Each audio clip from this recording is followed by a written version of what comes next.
примеру, сегодня наши энергетические линии соединены с Россией, Ираном и Грузией, а через Грузию с Турцией. Поэтому энергетический коридор, который протянется от территории Армении до Нахчевана, затем в Турцию и Европу, также позволит энергетической системе Армении выстоять в случае кризиса. Поэтому чем скорее мы это реализуем, тем лучше. Մենք արդեն երկու արհեստական բանականության գործարան ունենք հանրապետությունում եւ այստեղ խնդիր ընդհանրապես չունենք փառքաստու էներգետիկ ոլորտում։ Բայց երբ որ ես մեր գործընկերների հետ խոսում ենք, Միջալոց կառավարությունում էլ է քննարկում եղել արհեստական բանականության ոլորտում ներդրումների մտադրություն ունեցող տնտեսվարողներ իրենք դիմել են եւ եկել են հանդիպման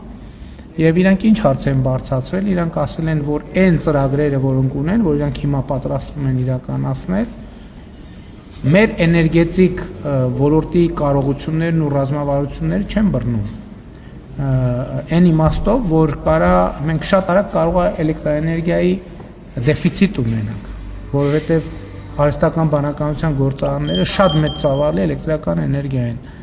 սպառում։